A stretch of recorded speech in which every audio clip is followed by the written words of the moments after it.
सो है my प्यारेफुल viewers, अस्सलाम वालेकुम। कैसी है सब? ठीक है ना? आई होप सब ठीक ही होंगे, बढ़िया ही होंगे।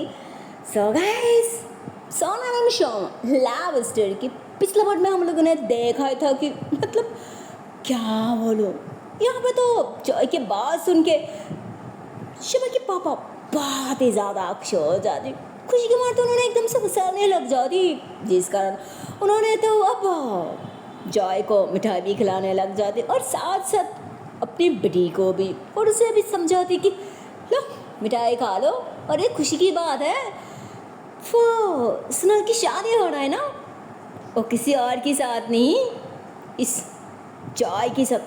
तो मतलब उसे तो ऐसे डॉन कटने लग जाती, साथ साथ सुनल के बारे में और भी बुरा भला बातें सुनाती, जो सुन के उसे बहुत बुरा लगता, उसे गुस्सा आ जाती उसके बाप पे भी और जॉय से भी। मतलब उसकी तो दिल कर रहा था कि इन दोनों को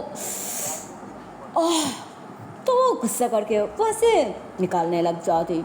जॉय को भी वो काफ़ी कुछ सुनाती, पर जॉय ज़्यादा खुश भी रिएक्ट नहीं करती, वो सब कुछ समझती थी या वो मैच्योर थी, वो कोई छोटी बच्ची नहीं थी जो उसकी बात सुन के कुछ रिएक्ट करेगी। वो उल्टा शमा को समझाने लग जाती कि अरे यार मेरी बात तो सुन, ऐसा कुछ नहीं है, तो गलत सोच रही है। पर वो गुस्से में वहाँ से निकाल जाती और उसके पापा का अपनी बेटी को रुकेगी, उसे समझेगी, वो उल्टा उसे और गुस्सा दिला देती कि हाँ जाओ जाओ, और कहाँ ही जाओगी, फिर तो यहाँ पे आना है ना। तब वो जॉय भी गुस्सा हो जाती कि यार क्या बोलूँ आपको, अब अपना चश्मे बहुत बुरा हो, बहुत बुरा।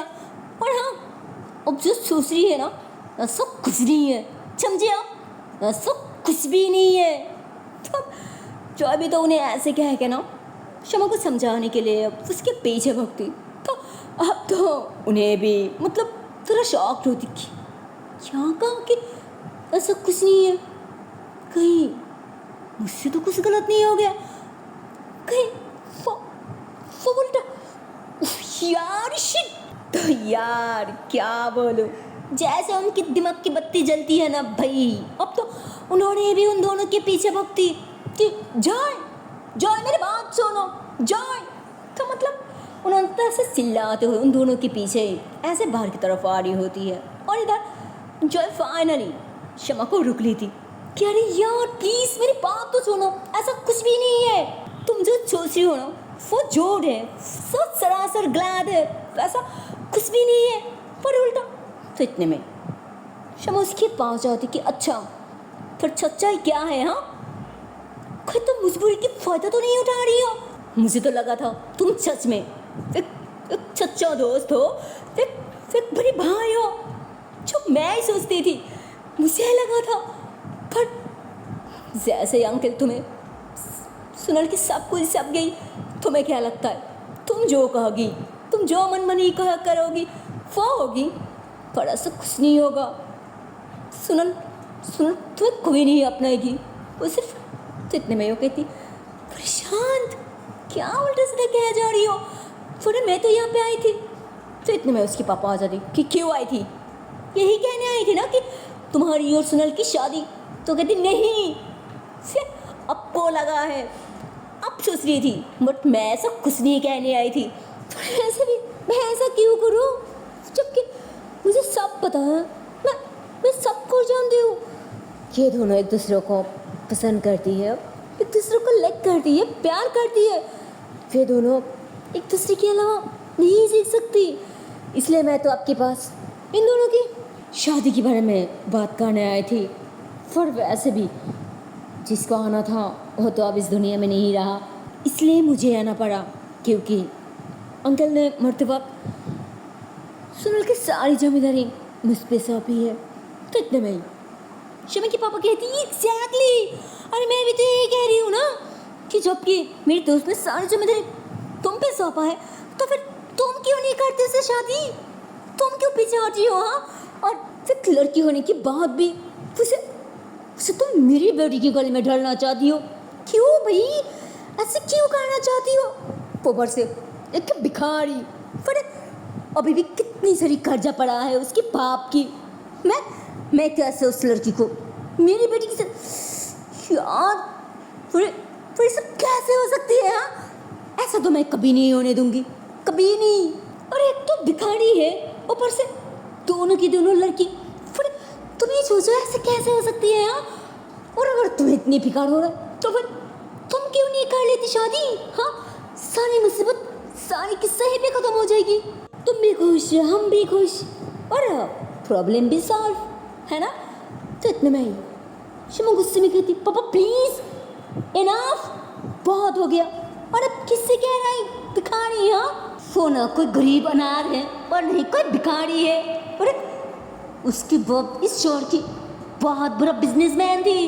हाँ कि अब उसकी बाप जिंदा नहीं रहा, और नहीं उन लोगों की हालत तो ठीक ठाक है, पर इसके मतलब ये नहीं कि वो लोग भिखारी है। और एक बात, वो लोग क्या है क्या थी फिर तो मुझसे बेहतर आपको पता है ना, तो फिर आप ऐसे कैसे कह सकती है? हाँ, और इससे भला आपसे और उम्मीद क्या रख सकती हूँ? जबकि छोड़िए, मैं आपसे कोई बहस नहीं करना चाहती हूँ। और हाँ जॉय, तुम क्या चाहती हो क्या नहीं चाहती वो तो मुझे नहीं पता, बट ये बात सच है, आई लव सोनल। अगर सोनल की शादी किसी के साथ हो ना तो सिर्फ मैं हूँ, न कि कोई और हाँ, अब ये बात सुन लेना और उसके दिमाग में अच्छे से बिठा लेना, वो जो भी हो, गरीब हो भिखारी हो, फिर भी शादी तो मैं उससे ही करूँगी। पर हाँ जॉय, इसमें तुम हमारी साथ दो या ना दो, इससे हमें कोई फर्क नहीं पड़ता। I don't care. हाँ कि अंकल मरते वक्त सुनल की सारी जिम्मेदारी तुम पे सौंपी है, इसकी मतलब ये नहीं कि तुम्हारी मनमानी चलेगी। फिर हम तुम्हें प्यार करती हूँ, इज्जत करती हूँ, तुझे भाई समझती हूँ, और तुम क्या तुझे कहती? अरे मैंने क्या किया? मैं तो सच में तुम दोनों की शादी। तो फिर भी उसके पापा ऐसे गुस्से में भड़क जाती और कहती, तुम दोनों जो भी कहा, बट उस भिखारी को तो मैं इस घर पे कभी नहीं लाऊंगी, कभी नहीं। अरे वो भिखारी है, भिखारी। और एक भिखारी को मेरी बेटी के गले में मैं कैसे डाल सकती हूँ? फिर कभी हो सकती है क्या? मैं कैसे मेरी बेटी की लाइफ ऐसा बर्बाद कर सकती हूँ अपनी आंखों के सामने? नहीं, ऐसा तो मैं कभी नहीं होने दूंगी, कभी नहीं। एक भिखारी को मेरे घर पे मैं कभी नहीं लाऊंगी, कभी नहीं, चाहे कुछ भी हो जाए, चाहे मेरी औलाद, मेरी इकलौती संतान मुझसे दूरी क्यों ना हो जाए, फिर भी मैं तो उसे कभी नहीं लाऊंगी, कभी नहीं।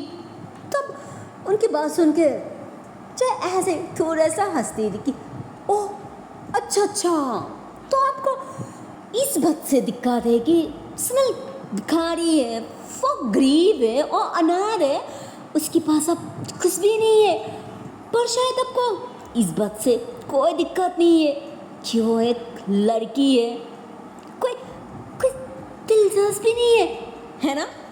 तब जॉय की बात सुन के उसकी पापा थोड़ा हंसका जाती कि समझ लो कुछ ऐसे ही है।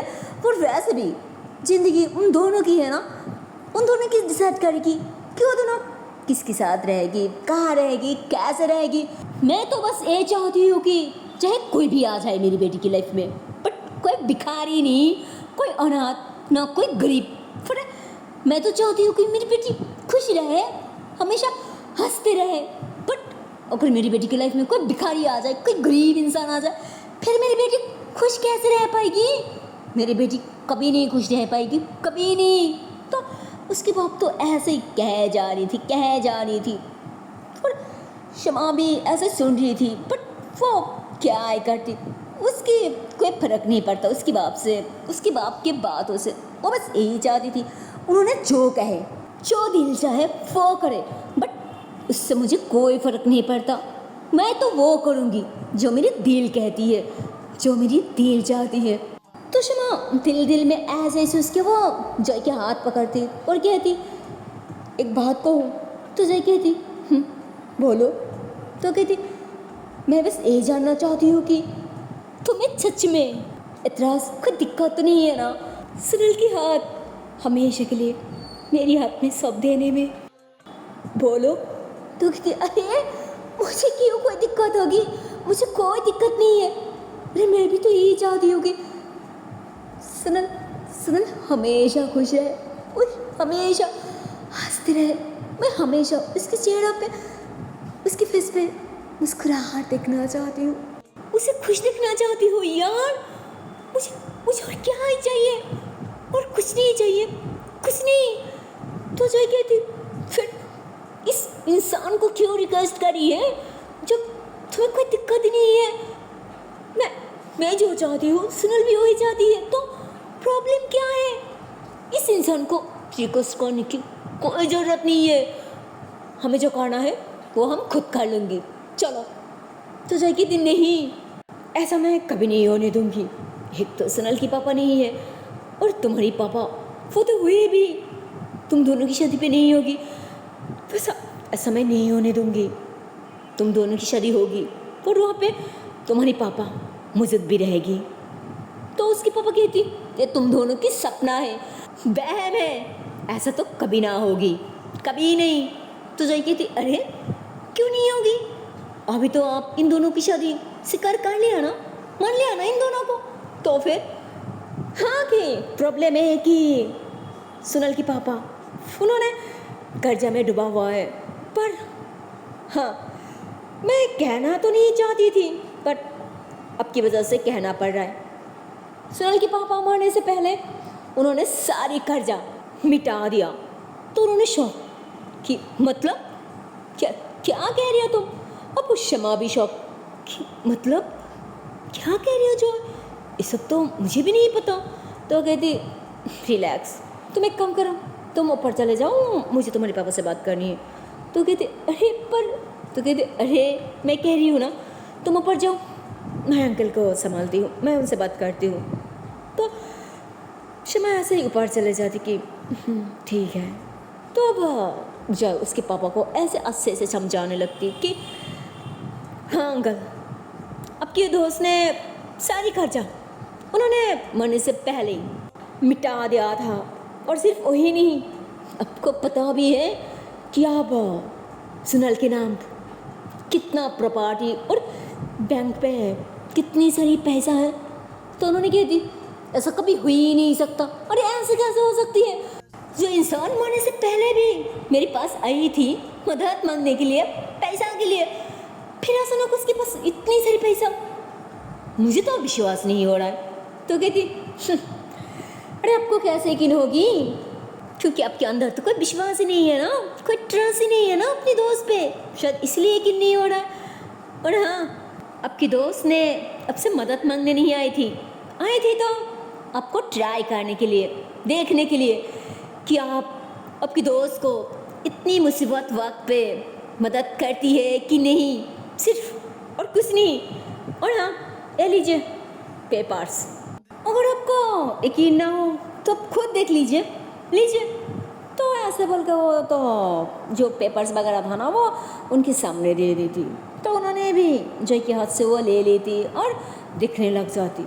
तो भाई साहब देख के तो उन्होंने एकदम से शॉक्ड, क्योंकि सच में वो पे जो पेपर्स वगैरह था ना वहाँ पे सुनल के ना काफ़ी सारी प्रॉपर्टी थी, और सिर्फ वही नहीं, उसके नाम पे बैंक पे काफ़ी सारा, मतलब बहुत बड़ा अमाउंट थी।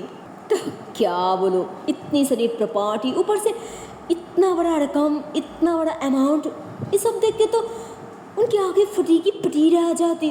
उन्होंने शॉक्ड कि हाँ 50 करोड़, वो भी सुनल के नाम, ऐसे कैसे। तो वो पेपर्स वगैरह ऐसे ना उनके हाथों से ले लेती। ठीक क्या यकीन नहीं हो रहा है, और अपनी आंखों से देख रही है फिर भी यकीन नहीं हो रहा है। वही रियलिटी है, वही सच है। तो अब आप ही बताइए, क्या आप सुनल को स्वीकार करेंगे ना, उसे मानेंगे ना, या फिर मैं किसी और के साथ, अरे आप तो उसे शादी करने के लिए इस शहर की बड़ी बड़ी बिजनेसमैन की औलाद की लाइन लग जाएगी ना। वैसे भी इतनी सारी प्रॉपर्टी है, इतनी सारी पैसा है, ऊपर से खूबसूरत भी कहाँ ही काम है। हाँ, आपको आपको जो कहना है वो मुझे साफ बता सकती है, और नहीं तो मुझे कुछ और इंतज़ाम करना पड़ेगा ना। और हाँ, ये बात याद रखना, अगर मैं सोनल की शादी कोई और इंतज़ाम कर लिया ना, फिर आप अपनी बेटी की चेहरा कभी ना देख पाओगी, क्योंकि ये तो आप अच्छे से जानती है ना कि आपकी बेटी ने सोनल को कितना प्यार करती है। अगर सोनल उससे दूर हो जाएगी, फिर आप ही सोचिए अपनी बेटी को आप कैसे संभालेगी। तब उन्होंने भी सोचने लग जाती। फिर कहते हाँ ठीक है ना, ठीक है, मैं स्वीकार करती हूँ, मैं मान लूँगी उन दोनों की शादी। और हाँ, मैं तो जय कहती क्या मैं जो कह रही है वो साफ साफ कह है ना, मुझे ये मैं अच्छा नहीं लगता। तो उन्होंने कहती हाँ मैं उन दोनों को एक्सेप्ट कर लूँगी, मुझे कोई दिक्कत नहीं है। तो जय कहती क्या सच में? कहीं आप हाँ कर दी, जब शादी होगी तब कोई सीक्रेट, कोई नौटंकी ड्रामा ऐसा तो नहीं करेंगे ना? देखिए मुझे सब बताइए, अगर आप चाहती क्या है। तो उन्होंने कहती हाँ अब तो सारी प्रॉब्लम ख़त्म है ना, अब तो सोनल को एक्सेप्ट करने में कोई दिक्कत नहीं है, कोई प्रॉब्लम नहीं है, क्योंकि उसके सारे कर्जे भी ख़त्म और उसके नाम पे इतना बड़ा अमाउंट 50 करोड़, इतनी सारी प्रॉपर्टी। नहीं मुझे कोई प्रॉब्लम नहीं है, तुम उन दोनों की शादी के इंतज़ाम कर सकती हो, मुझे कोई प्रॉब्लम नहीं है। तो मतलब उन्होंने ऐसे कहती है ना, फिर दिल में तो मतलब मानो अब उनके मन में बहुत ज़्यादा लालच आ चुकी थी। ऐसे भी बिजनेसमैन था, हर चीज़ बिजनेस की नज़र से देखती है, और इन दोनों की रिश्ता भी अब बिजनेस की नज़र से देख रही थी। मतलब इतनी ज़्यादा पैसा, इतनी सारी प्रॉपर्टी, ये सब देख के अब उनके मन में बहुत ज़्यादा लालच आ चुकी थी। और जो बात अब स्वीकार नहीं कर रहा था, मान ही नहीं रही थी इतनी रिक्वेस्ट करने की बाद भी, बट अब प्रॉपर्टी देखकर, सारी कागजात वगैरह, सारी डॉक्यूमेंट्स खुद की अपनी आंखों से देखकर अब एक सेकंड भी वेट नहीं करती, उन्होंने फ़ौरन हाँ कर दी थी और जितनी जल्दी हो सके उन दोनों की शादी की अरेंजमेंट करने को कह दी थी। तो क्या बोलो यार, जो तूने काफ़ी सारी बातें बुझा समझा के, किसी भी तरह डॉक्यूमेंट्स दिखा के उन्हें मना ही लेती, उन्होंने हाँ कर दी थी, और उन्होंने ऐसे हाँ कर दी थी है ना भाई साहब, क्या बोलो। जो तो ऐसे गहरी सा चीज़ होती कि थैंक गॉड फॉर कि इन्होंने मान लिया। मुझे मेरी दिमाग तो काम ही नहीं कर रहा था कि अगर इन्होंने नहीं मानी फिर मैं क्या करूं। थैंक गॉड कि इन्होंने मान गई। तो इतने में शमा के पापा कहती क्या हुआ, क्या सोच रही हो? तो कहते अरे नहीं फिर सोच रही थी कि मैं कैसे और इतनी जल्दी, मतलब तो उन्होंने कहती कोई ना टाइम ले लो, इतनी जल्दी क्या है। तो जाएगी हाँ भी तो ठीक कह रही है ना, कोई ना ठीक है, अब से फ़ोन पे बात होगी, अभी मैं चलती हूँ, ठीक है ना। तो उन्होंने कहती हाँ ठीक है बाय। तो जॉय भी कहती हाँ बाय।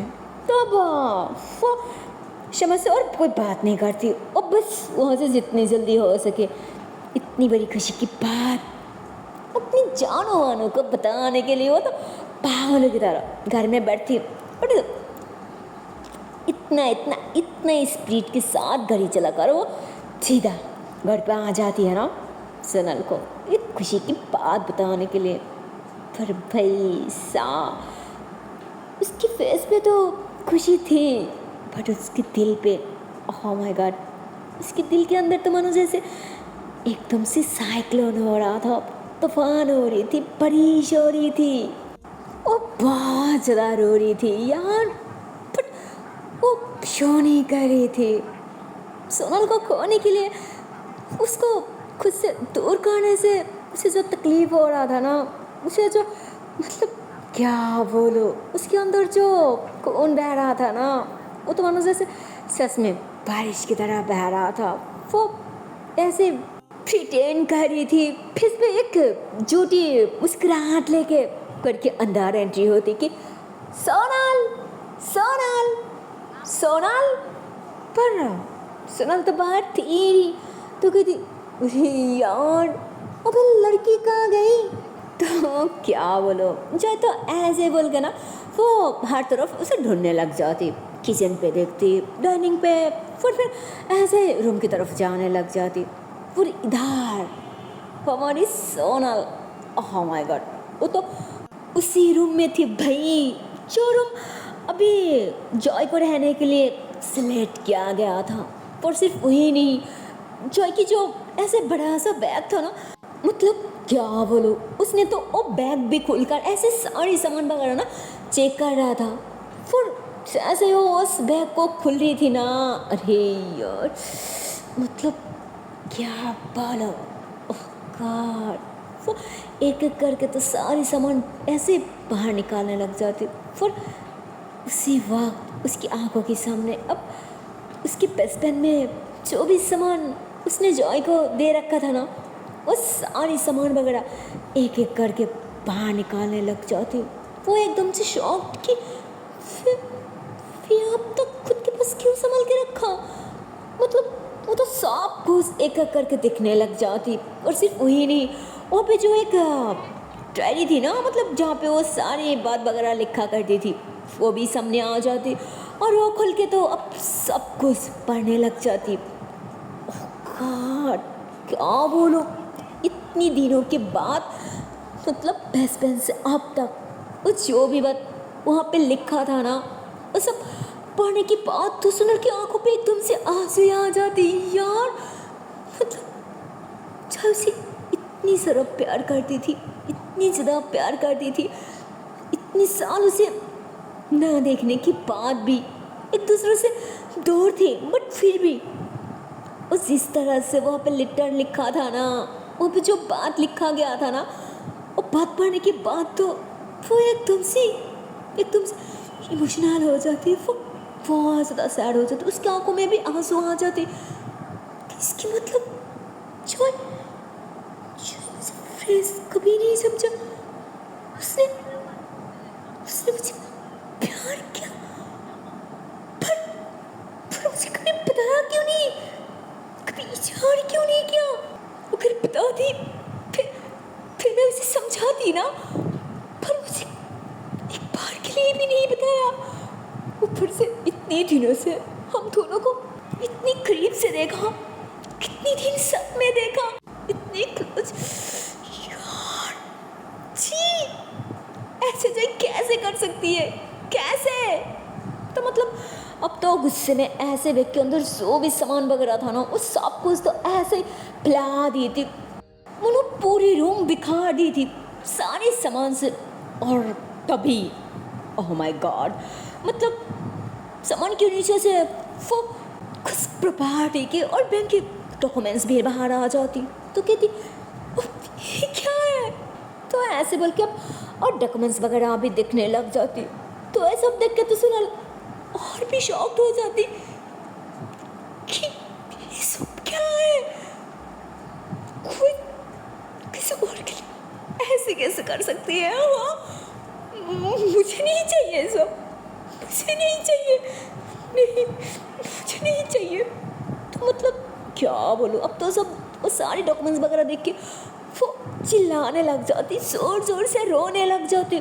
फिर उसके चिल्लाने की, उसकी रोने की आवाज़ सुन के अब उस रूम में जॉय भी भागती कि सोनल सोनल, अरे क्या हुआ।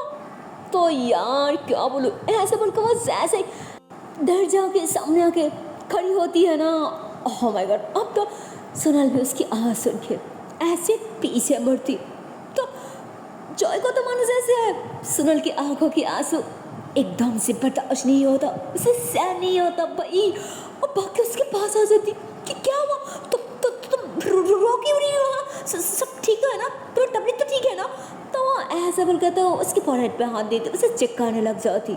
तो सोनल कुछ भी नहीं कहती, वो डॉक्यूमेंट्स ऐसे ही ऊपर करती कि ये सब क्या है जॉय, ये सब क्या है, बोलो, भूल क्यों नहीं रही हो। और एक बार सच बताओ, तुमने मुझसे और क्या क्या छुपाया और क्यों छुपाया, हाँ बोलो पाया। तो क्या बोलो यार, अब तो जॉय भी ऐसे, पर क्या ही करती, कैसे छुपाती, क्योंकि सच अब सुनील के सामने आ चुकी थी। और सच को तो इस बात को अब वो भी छुपाना नहीं चाह रही थी, जो भी है। और ऐसे उसे खोने की तो अब कोई डर भी नहीं था ना, क्योंकि वो जानती थी कि मैं कुछ भी करूं, पर सोना तो अब कभी नहीं मेरी होगी, क्योंकि वो जिसकी होना था वो तो उसकी हो चुकी है। जिसको अपनी मन देना था उसको उसने अपना मन दे चुकी है, अपने मन बना लिया है कि वो किसे चॉइस करेगी। तो अब ये छुपाने की और इजहार खाने की क्या ही बात है, मतलब क्या ही है। तो इसलिए उसने भी अब कोई मतलब कुछ भी नहीं छुपाती, वो ऐसे ही सिर्फ उससे सॉरी करती कि आई एम सॉरी सोना, आई एम सो सॉरी। मैंने खुद को रोक नहीं पाया तुम्हें प्यार ना करने से, पर कैसे रुकती, क्योंकि प्यार कभी भूल के नहीं होता, वो तो अनजाने में बस हो जाती है। मुझे भी हो गया, हाँ हो गया, तुम्हें, सिर्फ तुम्हें, पर कोई ना, मैं अपने आप को संभाल लिया ना। मैं आप जानते हो ना कि मेरी सोना मेरी नहीं रहा, मेरी सोना किसी और की हो चुकी है, मेरी सोना मेरी नहीं है। पर इसमें मुझे कोई दिक्कत नहीं है, मुझे कोई प्रॉब्लम नहीं है, मैं खुश हूँ, मैं तो बहुत खुश हूँ। देखो, और ये मैं खुद तुम्हारी शादी की इंतजाम कर चुकी हूँ। हाँ, तुम दोनों की शादी अब तय हो गया। देखो, मैं तो सच में बहुत खुश हूँ ना। हाँ, मैं बहुत खुश हूँ। तो यार क्या बोलूं, वो तो ऐसे बोलते हैं पागलों की तरह, अपनी आंसू पूछती और ऐसे अपने फेस में मुस्कुराहट लाने की कोशिश करती। पर सोनल क्या बोलूं, वो तो प्यार खोने का दर्द, अपनों को खोने की दर्द समझती है ना। तो उसे भी अब बर्दाश्त नहीं हो रहा था, वो भी रो दी थी। क्या क्या अपनी प्यार बलिदान दे दी ऐसे, है ना? बोलो, कोई अपने प्यार का बलिदान ऐसे कैसे कर सकती है? तो यार वो तो ऐसे बोलकर ना सारे वो जो प्रॉपर्टी की पेपर्स वगैरह था ना, वो आगे शो करते, मतलब जो इधर क्या प्लान किया था उसने, अब तक जितनी सारी पैसा वो कमा चुकी थी ना उस गलत रास्ते पे, वो सारी पैसा, और उसने जो जो प्रॉपर्टी खरीदा था वो सारी प्रॉपर्टी अब सारी की सारी हर जगह पे खुद के नाम हटाकर वहाँ पे अब सोनल के नाम बैठा चुकी थी। अब उसका सब कुछ सोनल के नाम हो चुकी थी, सिर्फ उसकी माँ का रहने वाला उस गांव के घर छोड़ के, और अपनी माँ के लिए जो भी सारी पैसा वगैरह रखा था ना वो भी अपनी माँ के लिए अलग रखा था। बट उसने अपने नाम कुछ भी नहीं रखा था, उसने एक भी पैसा खुद के लिए नहीं जोड़ी थी, और सब कुछ सोनल के नाम कर चुकी थी। और सोच को तो अपनी सारी संपत्ति, हर चीज, हर पैसा, हर प्रॉपर्टी, सब कुछ उसे देने के बाद वो जिस तरह से खुश थी ना, oh my God, क्या है बोलो, मतलब इतनी ज़्यादा खुश, तो इतनी सारी प्रॉपर्टी, इतनी सारी पैसा उसके पास जब थी तब भी उसने इतना खुश नहीं था, बहुत ज़्यादा खुश। But Sonal, oh my God, उसके बारे में क्या बोलो, उसे जो हार्ड हो रहा था ना, उसे जो तकलीफ हो रहा था ना, वो जिस तरह गिल्टी में थी ना, मतलब क्या बोलो।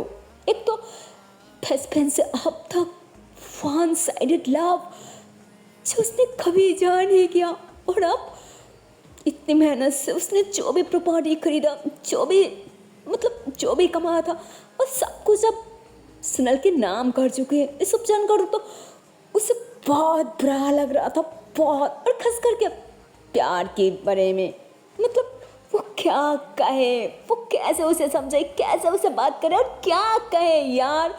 उसे तो सब कुछ बस मतलब दिमाग के ऊपर से जा रहा था, वो नहीं ले पा रही थी। उसके दिमाग में जैसे घूम रही थी, उसके सर घूम रहा था। वो ऐसे बेड पे बैठ जाती और दिल दिल में बहुत कुछ सोचने लग जाती कि इसने मेरे लिए क्या क्या नहीं सहा। पापा इसे कितनी बुरी तरह से पीटा, कितने हार्ट किया, कितनी जलन किया, और उल्टा मुझे इतनी प्यार किया, और अब अपनी सब कुछ मुझे दे रहा है। पर क्यों? मैं तो उसके लिए कभी कुछ नहीं कर पाया, कुछ नहीं कर पाया। पर ये बचपन से अब तक बस मुझे दे ही जा रहा है। मैं कितनी लूं और क्यों लूं? क्यों क्यों? तो क्या बोलूं यार, वो तो ऐसे बोलते हुए बेड पे बैठ के एकदम छोटी बच्ची तरह ऐसे समेट के रोने लग जाती। वो बहुत ज़्यादा रो रही थी यार, बहुत ज़्यादा। मतलब खुद अगर बस में चलती ना तो पता नहीं वो क्या ही कर जाती। मतलब उसे कुछ भी करने की अब कोई रास्ता ही नहीं था। एक तो मतलब क्या बोलूं, वो कहती है ना, मतलब किसी को हम चश्मे प्यार करती है, दिल से प्यार करती है, और कुछ लोगों को ना हम दिल से इज्जत करती है, दिल से सम्मान करती है, दिल से प्यार करती है। और वो जो प्यार होती है ना, वो बहुत बढ़िया प्यार होती है। वो क्या बोल, मतलब वो मैं बयान नहीं कर सकती यार। जो प्यार आप सुनल के दिल में भी चाय के लिए आ रहा था, वो प्यार, वो इज्जत, वो सम्मान, वो उसमें बयान नहीं कर पा रही थी।